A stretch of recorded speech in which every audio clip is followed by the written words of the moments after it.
about your... It's been a long time since I've actually played this. Alright, so this was a point-and-click game. Yes. Why?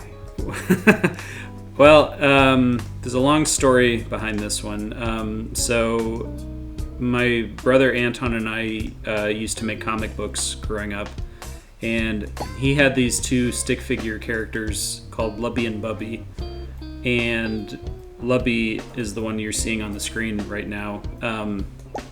So we made a lot of comic books that we collaborated on growing up, and we were also both interested in making video games from a young age, and we also were both interested in point-and-click games like, Monkey Island and King's Quest and stuff like that. And King's Quest in particular, we like to sort of riff off of because a lot of the King's Quest games take themselves pretty seriously. And so we would be playing them, and then we'd get stuck on a puzzle, and then we would just be coming up with all sorts of ridiculous, as like, oh yeah, you should throw the cream pie at the witch, and try to kick her off the cliff, and stupid stuff like that. And so we would just try to make each other laugh instead of actually trying to finish the game. And so then one day we got the idea to do our own parody version of King's Quest.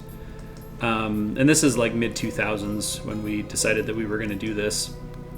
So we did do it, and it wasn't very good. And that game kind of sat in the dustbin of our hearts for several years after that. But fast forward to myself and Anton in college, and we're getting ready to graduate, and we're thinking, maybe we should actually take a decent shot at putting ourselves out there as indie developers.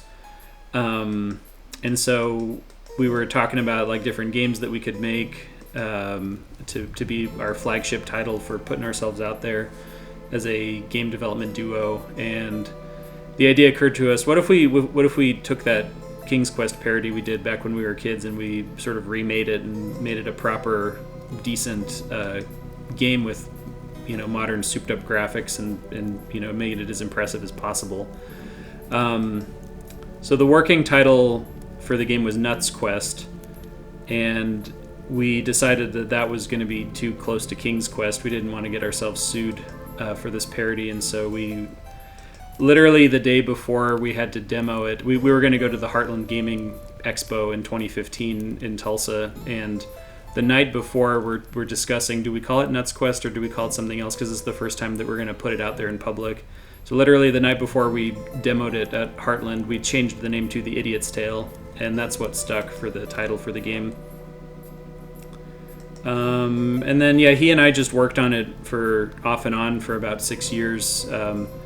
We were originally targeting iPad for the target platform, because at the time Apple devices were really hot, and everybody was talking about Angry Birds and Plants vs. Zombies and games like that, and so we wanted a piece of that pie. And so we originally targeted this for iPad, and over the course of us developing it for 6 years, the landscape kind of shifted, and we decided at the end of the day, once we had it finished, we were like, well, maybe we should just put this on Steam instead of trying to put it on mobile devices. And so that's what we ended up doing. We released it on Steam in early 2018, 6 years after we started working on it.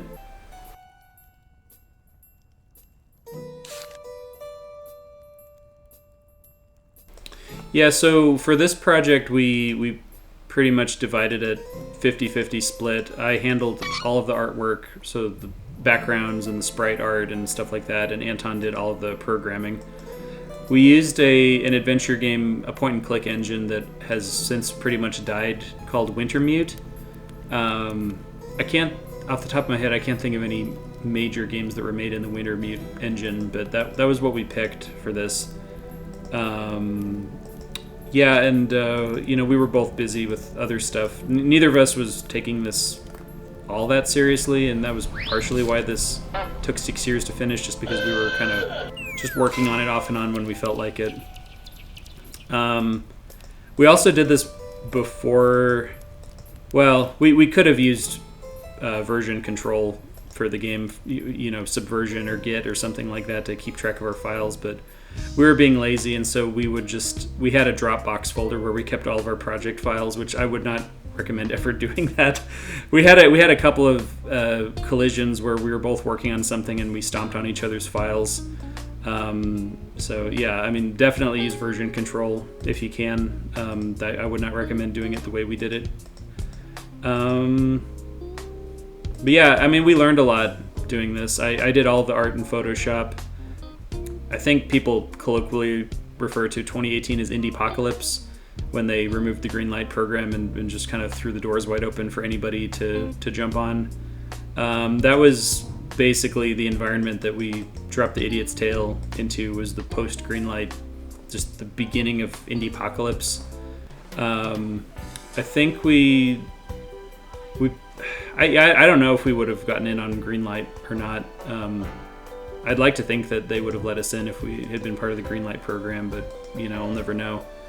So yeah, getting it on Steam wasn't that difficult. Part of the reason why we bailed on the porting to mobile route was just because neither of us felt like doing it. We were going to have to roll our own custom C++ build of the Wintermute engine in order to get it to compile with phones and tablets and stuff like that, and neither of us just felt much like doing that by the time we got done. We've kind of gone our own separate ways as far as working together creatively. I would love to make a sequel to The Idiot's Tale someday. But yeah, we'll just see what happens.